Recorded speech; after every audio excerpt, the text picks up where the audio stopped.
لیکن جب دوسری بار ٹب کے اندر تعویذ کو تیرتے ہوئے دیکھا تو میں کچھ زیادہ ہی محتاط ہو گیا، اور تیسری جمعرات کو میں نے بستر پہ جانے سے پہلے پورے غسل خانے کو اچھی طرح چیک کیا تھا۔ پانی والا ٹب تو کیا، غسل خانے کے کسی بھی کونے خدرے میں کوئی تعویذ نہیں ملا، لیکن جمعے کی صبح جب چھوٹی چودھرائن صاحبہ غسل خانے میں گئی تو تعویذ ٹب میں موجود تھا۔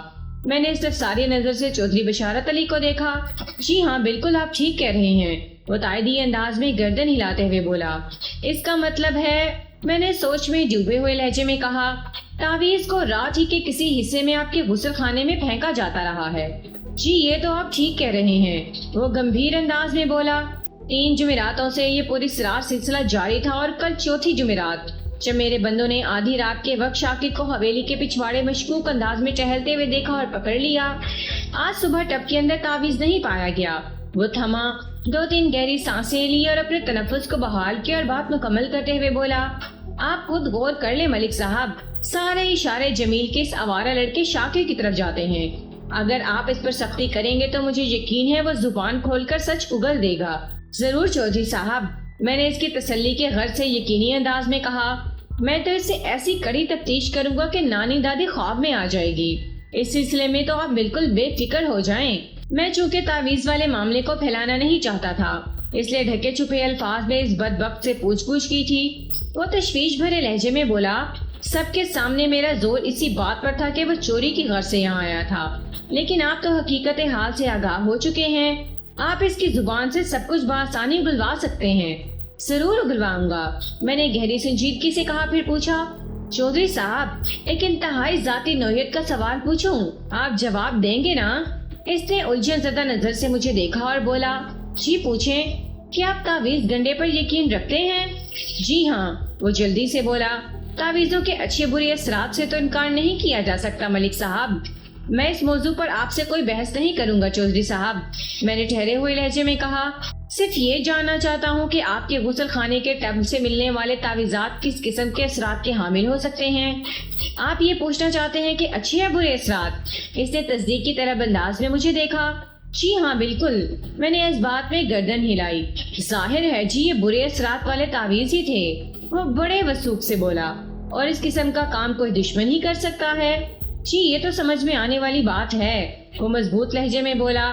چودھری صاحب، میں نے اس کی آنکھوں میں دیکھتے ہوئے کہا، آپ اس گاؤں کے متعلق العنان بادشاہ ہیں، حسین آباد میں رہنے والا کوئی بھی شخص آپ سے دشمنی کے بارے میں سوچ بھی نہیں سکتا، پھر ایسی نازیبا حرکت کی جرت کون کر سکتا ہے؟ ملک صاحب، جہاں انسان کے 100 دوست ہوتے ہیں وہاں ایک آدھ دشمن بھی ضرور ہوتا ہے، وہ گہری سنجیدگی سے بولا۔ یہ ٹھیک ہے کہ حسین آباد کے لوگ میری بہت عزت کرتے ہیں، کسی کی مجال نہیں کہ وہ ایسی گری ہوئی حرکت کر سکے، لیکن یہ شیطانی حسین آباد کے باہر سے بھی تو کوئی کر سکتا ہے، اور یہاں کے کسی بندے کو اپنے آلہ کار بنا کر وہ ایسے اوچھے مگر خطرناک ہتھ کنڈے آزما سکتا ہے۔ آپ کی بات میں وزن ہے چودھری صاحب، میں نے تائیدی انداز میں کہا، پھر ایسے کسی بیرونی دشمن کی نشاندہی بھی تو آپ کو ہی کرنا ہوگی نا؟ فوری طور پر تو میری کچھ سمجھ میں نہیں آ رہا ملک صاحب، وہ چہرے پر تھکن کے آثار سجاتے ہوئے بولا۔ میں اس سلسلے میں اپنی سوچ کے گھوڑے دوڑانے کی کوشش کرتا ہوں، آپ شاکر کا ٹرائل کریں، مجھے امید ہے کوئی اچھا نتیجہ سامنے آئے گا انشاءاللہ، میں نے پر اعتماد انداز میں کہا، پھر پوچھا، چودھری صاحب پچھلی 3 جمعراتوں سے آپ کے غسل خانے کے ٹب میں تعویذ ملنے کا جو سلسلہ جاری رہا، اس کے بد اثرات آپ پر ظاہر بھی ہوئے ہیں یا نہیں؟ مجھ پر نہیں، نورین پر ظاہر ہوئے ہیں، اس نے بتایا۔ مطلب؟ میں نے حیرت بھری نظر سے اس کی طرف دیکھا۔ جس جمعے کی صبح وہ تعویذ ملتا تھا نورین کے سر میں پورا دن شدید درد ہوتا رہتا تھا، چودھری نے میرے سوال کے جواب میں بتایا۔ پھر وقت گزرنے کے ساتھ ساتھ درد کم ہوتے ہوتے بالکل ختم ہو جاتا تھا۔ 3 مرتبہ ایسا ہی ہوا، لیکن توقف کر کے اس نے ٹھہری ہوئی نظر سے مجھے دیکھا اور اضافہ کرتے ہوئے بولا، آج ایسی کوئی بات نہیں ہوئی، وہ صبح سے بالکل ٹھیک ٹھاک ہے، ایک بار بھی اس نے سر میں درد کی شکایت نہیں کی، اور اس کا سبب بھی آپ کے سامنے ہے ملک صاحب۔ پچھلی رات شاکر کو غسل خانے میں تعویذ پھینکنے کا موقع ہی نہیں مل سکا تھا، اس کی تان گھوم پھر کر جمیل کے نکمے لڑکے شاکر پہ ہی آ کے ٹوٹتی تھی۔ میں نے اس حوالے سے چودھری کو زیادہ چھیڑنا مناسب نہ جانا اور سوچ میں ڈوبے ہوئے لہجے میں کہا، تو اس کا مطلب ہے یہ ساری مجرمانہ کارروائی آپ کی چھوٹی بیوی نورین کے خلاف کی جا رہی ہے؟ جی مجھے بھی یہی لگتا ہے، وہ تائیدی انداز میں گردن ہلاتے ہوئے بولا۔ اس لیے میرا دھیان سب سے پہلے کلثوم کی طرف گیا تھا، لیکن وہ مجھے اس معاملے میں کہیں نظر نہیں آئی۔ اب اس مسئلے کو آپ ہی نے حل کرنا ہے۔ ٹھیک ہے، میں ضرور حل کروں گا، میں نے کہا۔ آپ اس بارے میں اور جو کچھ بھی جانتے ہیں وہ مجھے بتا دیں۔ ہمارے درمیان مزید 15-20 منٹ تک کسی موضوع پر گفتگو ہوتی رہی، پھر میں چودھری سے اجازت لے کر اس کی حویلی سے نکل آیا۔ جب ہم تانگے میں بیٹھ کر حسین آباد سے تھانے کی جانب روانہ ہوئے تو رات کا اندھیرا پھیل چکا تھا۔ میں نے حویلی چھوڑنے سے پہلے وہ غسل خانہ بھی اچھی طرح دیکھ لیا تھا، جہاں پچھلی 3 جمعراتوں سے پانی والے ٹب میں تعویذ پڑا ہوا مل رہا تھا۔ ٹب اور جالی دار سیمنٹ کی روشن دان نما کھڑکی کی پوزیشن یہی بتاتی تھی کہ وہیں سے کوئی تعویذ کو غسل خانے کے اندر پھینکا کرتا تھا۔ یہ جو کوئی بھی تھا، مجھے اسی کو تلاش کرنا تھا، جب اس معاملے کا اسرار کھل سکتا تھا۔ ویسے بظاہر یہ معاملہ جتنا سیدھا سادہ دکھائی دے رہا تھا ویسا تھا نہیں۔ میں اس تمام تر کارروائی کے پیچھے کسی سنسنی خیز کہانی کی توقع کر رہا تھا۔ تھانے پہنچ کر میں نے حوالدار کو اپنے پاس بلا کر ملزم چور شاکر کی خیریت پوچھی۔ اس نے تسلی بخش لہجے میں جواب دیا، جہانگیر میں اپنے کوارٹر میں جا رہا ہوں، کچھ دیر کے بعد واپس آؤں گا۔ تم شاکر کو سونے نہیں دینا، اور ہاں، رات کا کھانا بہت زیادہ کھلانا۔ جی میں سمجھ گیا، وہ معنی خیز انداز میں گردن ہلاتے ہوئے بولا۔ آپ بے فکر ہو کر جائیں، جب بھی آپ واپس آئیں گے بندہ آپ کو تیار ملے گا۔ حوالدار بہت آسانی سے میرے مقصد کی تہ میں اتر گیا تھا۔ پولیس کی تفتیشی کارروائی میں اس حربے کو عموماً آزمایا جاتا ہے۔ زیر تفتیش ملزم کو رات کے کھانے میں کوئی مسکن دوا ملا کر دی جاتی ہے اور اس کے ساتھ یہی کوشش کی جاتی ہے کہ وہ زیادہ سے زیادہ کھانا کھائے۔ جب وہ حلق تک کھانا ٹھونس لیتا ہے تو اس پہ کسل مندی طاری ہونے لگتی ہے۔ ایک تو خمار رزق اور اس پر مسکن دوا کا اثر، یہ تمام تر مل کر اسے جلد از جلد اتنا غفیل ہونے پر اکساتے ہیں، لیکن اس پر نگران مقرر پولیس اہلکار اسے سونے نہیں دیتا۔ اسی جدوجہد میں وہ مرنا بھی آتا ہے جب ملزم ہر قیمت پر نیند کا طلبگار نظر آتا ہے۔ اس موقع پر اس سے جو بھی سوال کیا جائے وہ اس کا سیدھا اور کھرا جواب دیتا ہے۔ شاکر تو ویسے بھی کاہل الوجود شخص تھا، مجھے امید تھی کہ اس کی زبان کھلوانے میں مجھے کوئی دشواری پیش نہیں آئے گی۔ میں نے اب تک اس سے جو پوچھ گچھ کی تھی اس سے مطمئن تھا، لیکن چودھری نے میرے ذہن میں جو اہم سوال ڈال دیا تھا اس کی تصدیق بھی ضروری تھی، اور وہ یہ کہ وہ رفع حاجت کے لیے اپنے گھر سے دور چودھری کی حویلی کے پچھواڑے میں کیوں پہنچا تھا۔ میں چودھری کی حویلی سے اتنا کچھ کھا کر آیا تھا کہ رات کے باقاعدہ کھانے کی حاجت بالکل نہیں تھی، لہٰذا میں نے کھانے کو فراموش کر دینا ہی مناسب سمجھا اور لباس تبدیل کر کے عشاء کی نماز ادا کی۔ پھر موجودہ حالات پر غور و فکر کرنے لگا۔ یقیناً چودھری بشارت نے تعویذ کے حوالے سے مجھ سے غلط بیانی نہیں کی ہوگی۔ میرا مطلب تعویذ کے پانی والے ٹب میں پائے جانے سے ہے، اور جہاں تک تعویذات کے اثرات کا تعلق ہے تو اس بارے میں میرے خیالات اور نظریات عام لوگوں سے بہت مختلف ہیں، جس کی وضاحت پھر کسی مناسب موقع پر کروں گا۔ فی الحال یہ معمہ حل کرنا زیادہ ضروری ہے۔ چودھری کے بیان کے مطابق جمعرات کی رات میں کسی وقت وہ تعویذ کے غسل خانے میں پھینک دیا جاتا تھا، اور اگلی صبح سے نورین کے سر میں شدید درد شروع ہو جاتا تھا۔ چودھری اس تعویذاتی سلسلے کو اپنی نئی بیوی کے خلاف ایک خطرناک اور گھناؤنی سازش قرار دے رہا تھا۔ وہ اس بات پر پکا یقین رکھتا تھا کہ تعویذات کے اچھے برے اثرات ہوتے ہیں۔ اس کے یقین کو اس واقعے سے تقویت ملتی تھی کہ جب گزشتہ رات غسل خانے میں تعویذ نہیں پھینکا گیا تو آج دن بھر نورین کے سر میں درد بھی نہیں ہوا تھا۔ گویا نورین کا کوئی دشمن وہ خفیہ کارروائی کر رہا تھا یا کسی سے کروا رہا تھا۔ چودھری کا دھیان دشمنی کے حوالے سے سب سے پہلے اپنی پہلی بیوی کلثوم کی طرف گیا، کیونکہ چودھری دوسری شادی کر کے اس پر سوکل آیا تھا۔ وہ نورین کی آمد سے خوش نہیں تھی، لہٰذا اسے دشمنی کر سکتی تھی، لیکن چودھری کی غیر محسوس خفیہ تحقیق نے کلثوم کو کلیئر کر دیا۔ چودھری کے کلیئرنس کو میں حتمی نہیں سمجھتا تھا، میں کلثوم کے معاملے کو اپنے طور پر بھی چیک کرنے کا ارادہ رکھتا تھا۔ میرے ذہن میں بار بار نور حسین کا نام گھوم جاتا تھا۔ میں نے چودھری سے ملاقات کے دوران میں نور حسین کا ذکر نہیں کیا اور نہ ہی اس نے کوئی ایسا تذکرہ کیا، لیکن میرا ذہن اسے یکسر نظر انداز کرنے کو تیار نہیں تھا۔ نور حسین ایک ایسا نوجوان تھا جس کے دل میں چودھری کے لیے سب سے زیادہ نفرت بھری ہوئی تھی۔ چودھری نے اس کی منگیتر نورین سے شادی کر لی تھی۔ اس وقت پورے حسین آباد میں چودھری کو سب سے زیادہ ناپسند نور حسین ہی کر سکتا تھا، لیکن یہاں سوال یہ پیدا ہوتا تھا کہ کیا نور حسین تعویذات کے ذریعے کوئی ایسا قدم اٹھا سکتا تھا جس سے نورین کو نقصان پہنچے؟ وہ چودھری سے دشمنی کر سکتا تھا مگر نورین سے نہیں، اور اگر وہ نورین کو نقصان پہنچانے کی کوشش میں تھا تو اس کا مطلب یہ نکلتا تھا کہ وہ اسے شادی کے حوالے سے نورین کو بھی برابر کا قصوروار سمجھتا تھا۔ بہرحال حقیقت کی رسائی تک حاصل کرنے کے لیے نور حسین کی مکمل چیکنگ بھی ضروری تھی۔ میں نے شاکر اور چودھری کی دشمنی کے بارے میں جتنا بھی سوچا مجھے کوئی ایسا نقطہ نہ مل سکا جس کو بنیاد بنا کر میں شاکر پر شک کر سکتا۔ بہرحال رات 11 بجے میں دوبارہ تھانے پہنچ گیا اور جہانگیر کو اپنے کمرے میں بلا لیا۔ وہ میرے پاس آیا تو میں نے پوچھا بندے کی کیا پوزیشن ہے؟ ایک دم تیار ہے ملک صاحب، جہانگیر نے بتایا۔ کہہ رہا ہے چاہے میری جان لے لو مگر سونے کی اجازت دے دو۔ ویری گڈ، میں نے مطمئن انداز میں گردن ہلائی۔ ملک صاحب، حوالدار نے پوچھا، اگر آپ کا حکم ہو تو اسے آپ کی خدمت میں پیش کروں؟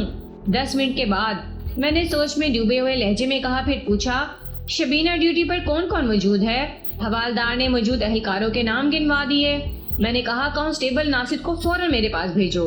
اوکے سر، اور اس کے ٹھیک 10 منٹ کے بعد تم شاکر کو میرے پاس پہنچا دینا، میں نے حتمی لہجے میں کہا۔ حوالدار نے میرے حکم کی تعمیل کے لیے اس بات میں گردن ہلائی اور الٹے قدموں میرے کمرے سے نکل گیا۔ 1 منٹ سے بھی کم وقت میں کانسٹیبل ناصر میرے سامنے موجود تھا۔ ناصر ایک ہونہار اور چاقو چوبند پولیس اہلکار تھا۔ میں نے جب بھی اسے کوئی خاص مشن سونپا اس نے مجھے مایوس نہیں کیا تھا۔ ناصر، میں نے اس کی آنکھوں میں دیکھتے ہوئے گہری سنجیدگی سے کہا، آج کی رات سے تمہاری آؤٹ ڈور ڈیوٹی ہے، میری بات سمجھ رہے ہو نا؟ جی ملک صاحب، وہ فرما برداری سے بولا۔ آپ مجھے تھانے سے باہر کوئی مشن سونپنے والے ہیں؟ بالکل درست اندازہ لگایا ہے تم نے، میں نے اس بات میں سر ہلایا۔ یہ جو بندہ اس وقت حوالات میں ہے نا، تمہیں اس کی کڑی نگرانی کرنا ہے، میں تھوڑی دیر میں اسے چھوڑ دوں گا۔ سمجھ گیا ملک صاحب، وہ بڑے اعتماد سے بولا۔ میں شاکر کے تھانے سے نکلتے ہی سائے کی طرح اس کے ساتھ چپک جاؤں گا اور نگرانی کا یہ کام سادہ لباس میں انجام دیا جائے، میں نے یاد دہانی کرانے والے انداز میں کہا۔ یہ بات تو تم اچھی طرح جانتے ہو نا؟ جی ملک صاحب، وہ جلدی سے بولا، میں آپ کو شکایت کا موقع نہیں دوں گا۔ ٹھیک ہے، میں نے فیصلہ کن انداز میں کہا، میں شاکر کو اپنے پاس بلا رہا ہوں، تم لباس تبدیل کر کے ریڈی ہو جاؤ۔ اوکے ملک صاحب، یہ کہہ کر وہ کمرے سے نکل گیا۔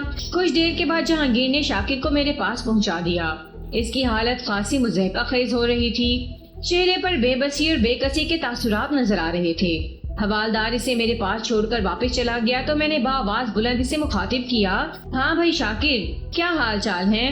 جناب، وہ شاکی نظر سے مجھے دیکھتے ہوئے بولا، آپ نے تو کہا تھا حوالات میں مجھے کوئی تکلیف نہیں ہوگی، مگر آپ کے حوالدار صاحب 3-4 گھنٹے سے میرے ساتھ بہت برا سلوک کر رہے ہیں۔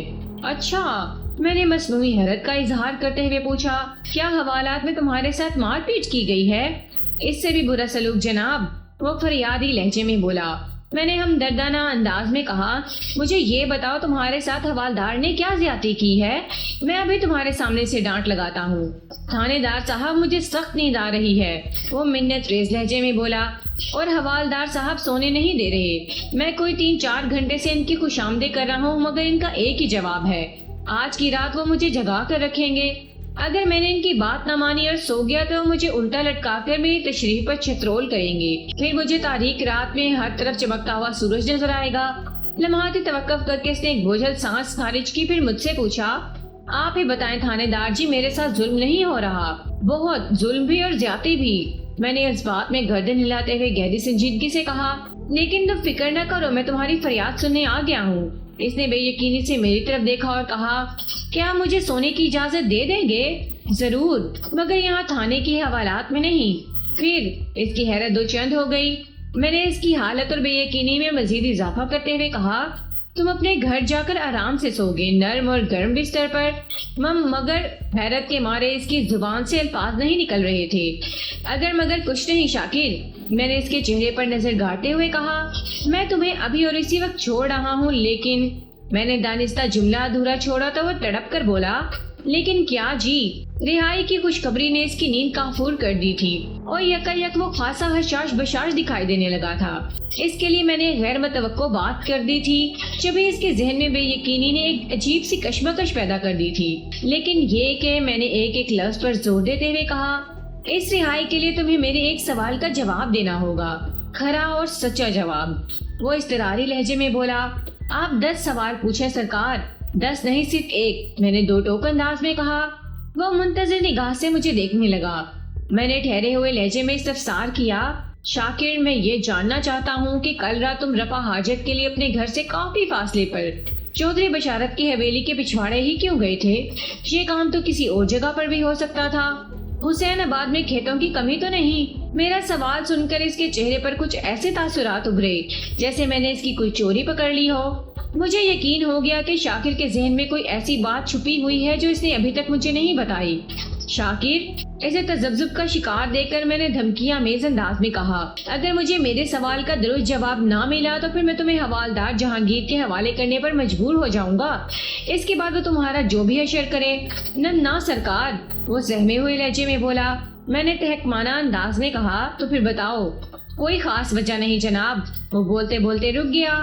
خاص نہیں ہے تو عام وجہ ہی بتا دو۔ میں نے تیز نظر سے اسے گھورا۔ وہ جی شاہ جی کا حکم تھا۔ وہ ہچکچاتے ہوئے بولا، کون شاہ جی؟ بے ساختہ میرے منہ سے نکلا۔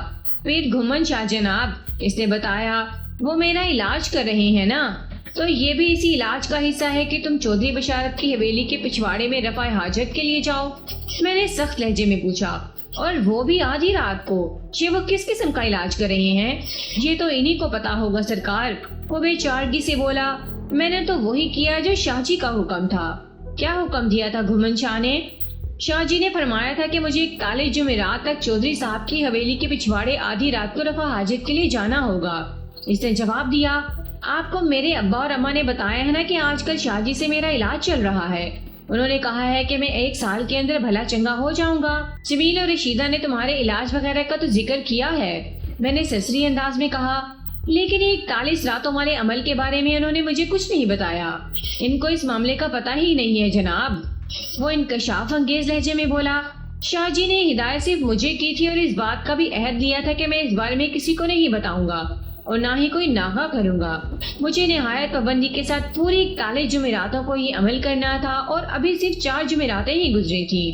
اوہ، میں نے ایک گہری سانس لی اور کہا، شاکر تم نے شاہ جی کی دونوں ہدایت کی ایسی تیسی کر دی ہے۔ اس نے جو تم سے عہد لیا تھا وہ مکمل طور پر ٹوٹ چکا ہے۔ اب تم کیا کرو گے؟ کل شاہ جی کے آستانے پر حاضری دوں گا جناب۔ وہ پچھتاوے کے احساس کے ساتھ بولا، وہی بتائیں گے اس مسئلے کا کیا حل ہوگا۔ انہوں نے مجھے سختی سے تاکید کی تھی کہ ایک تو 41 جمعرات تک مجھے کوئی ناغہ نہیں کرنا اور دوسرے جمعرات پر عمل کے بارے میں کسی کو کچھ نہیں بتانا۔ میں نے یہ معاملہ آپ کے سامنے کھول دیا ہے اور یہ بھی طے ہے کہ میں 5ویں جمعرات کو چودھری کی حویلی کے پچھواڑے نہیں جا سکوں گا۔ اگر میں نے ادھر کا رخ کیا تو چودھری کے بندے پھر مجھے پکڑ لیں گے۔ پہلے وہ خود میری دھلائی کریں گے اور اس کے بعد آپ کے پاس تھانے میں جمع کروا دیں گے۔ شاہ جی کے علاج سے مجھے اچھا خاصا فائدہ ہو رہا تھا کہ یہ مصیبت نازل ہو گئی۔ تمہیں تکلیف کیا ہے شاکر؟ میں نے اس کی آنکھوں میں جھانکتے ہوئے سوال کیا۔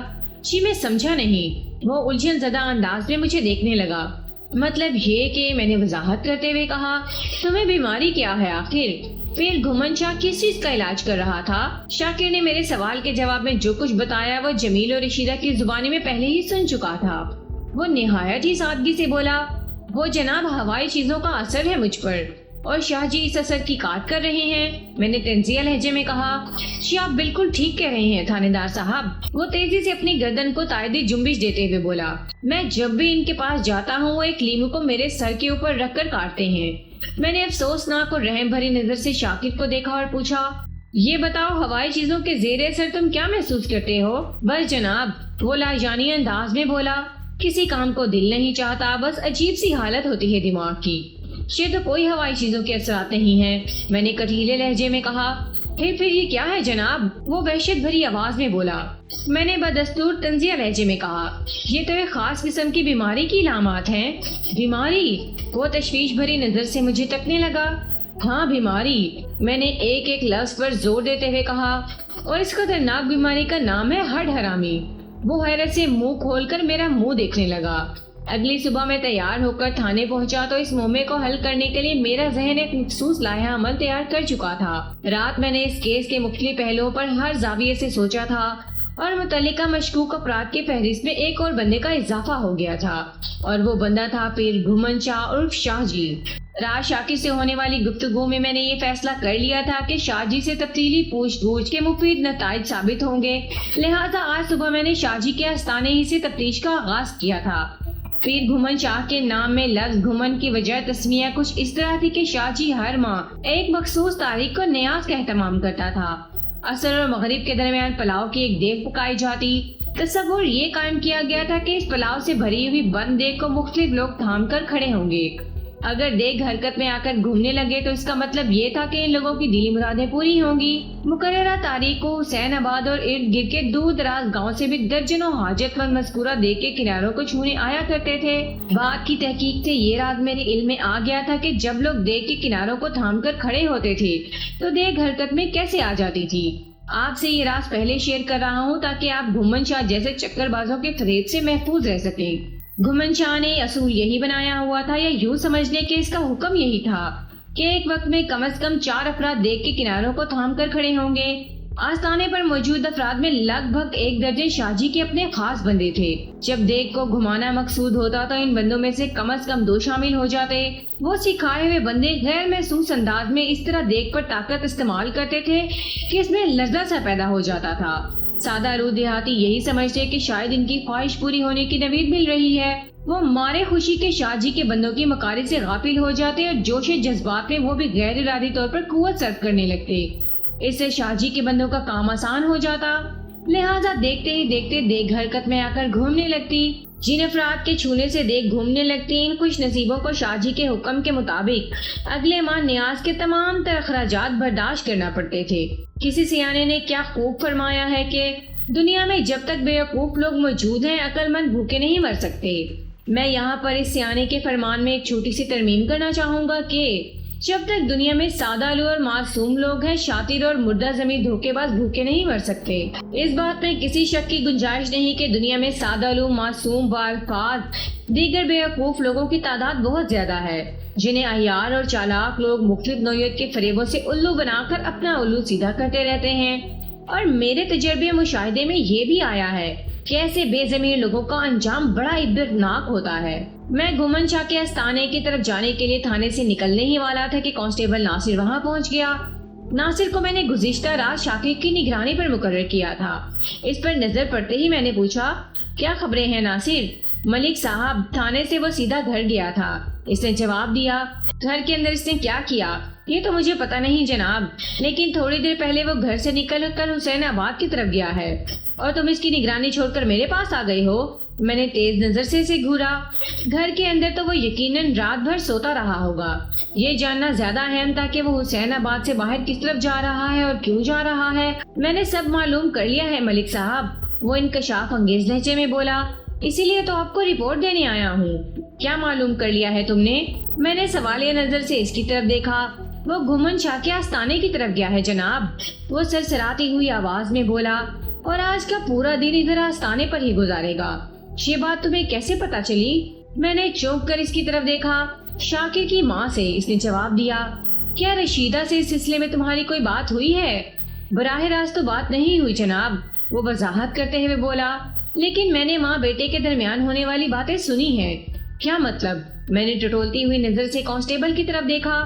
وہ میرے سوال کے جواب میں بتانے لگا، جب رات کو شاکر اپنے گھر کے اندر چلا گیا تو میں اس کے گھر کے سامنے لگے ایک درخت پر چڑھ کر بیٹھ گیا تھا۔ وہ اتنا گھنا درخت ہے کہ مجھے خود کو اس کے پتوں کے اندر چھپانے میں کسی دقت کا سامنا نہیں کرنا پڑا۔ درخت کی اس خفیہ پناہ گاہ سے شاکر کے گھر کا صحن صاف نظر آ رہا تھا۔ میں نے ٹھنڈی ٹھار رات میں جاگ کر پہرا دیا اور صبح جب شاکر گھر سے نکلنے لگا تو میں نے شاکر اور اس کی ماں کے بیچ ہونے والی باتیں سن لی۔ جب شاکر وہاں سے روانہ ہو گیا تو میں درخت سے اتر کر آپ کے پاس ہو گیا ہوں۔ اس کے خاموش ہونے پر میں نے پوچھا، شاکر اور رشیدہ کے درمیان کیا باتیں ہوئی تھیں؟ میرے استفسار کے جواب میں اس نے جو کچھ بتایا وہ اس طرح سے تھا کہ ناشتے وغیرہ سے فارغ ہونے کے بعد شاکر نے شاہ جی سے ملاقات کا ارادہ ظاہر کیا تھا اور رشیدہ نے اسے تاکید کی تھی کہ وہ آج کا پورا دن ادھر آستانے پر ہی رک کر شاہ جی کی خدمت وغیرہ کرے تاکہ اس کی صحت جلد از جلد ٹھیک ہو جائے۔ شاکر نے ماں سے وعدہ کیا تھا کہ وہ مغرب سے پہلے گھر واپس آ جائے گا۔ اچھا، تو معاملہ اس طرح ہے، میں نے سوچ میں ڈوبے ہوئے لہجے میں کہا۔ اگر آپ کا حکم ہو تو میں شاکر کی مزید نگرانی کے لیے شاہ جی کے آستانے کی طرف چلا جاتا ہوں۔ اس نے اجازت طلب نظر سے مجھے دیکھا۔ اس کی ضرورت نہیں ہے، میں نے ٹھہرے ہوئے لہجے میں کہا۔ تم اب گھر جا کر آرام کرو، ٹھنڈی ٹھار رات میں تم نے خاصی سخت ڈیوٹی کی ہے۔ مجھ سے کوئی غلطی ہو گئی ملک صاحب؟ وہ سوالیہ انداز میں مجھے دیکھنے لگا۔ شام مزید نگرانی کی ضرورت نہیں رہی، تمہارا دوسرا خیال درست ہے، میں زیر لب مسکراتے ہوئے کہا۔ میں ادھر گھمن شاہ کے آستانے کی طرف ہی جا رہا ہوں، باقی کا معاملہ میں خود دیکھ لوں گا۔ لمحاتی توقف کر کے میں نے اس کی آنکھوں میں دیکھا اور اضافہ کرتے ہوئے کہا، میں تم سے بالکل ناراض نہیں ہوں۔ اس نے اس بات میں گردن ہلائی اور مجھے سلام کر کے واپس چلا گیا۔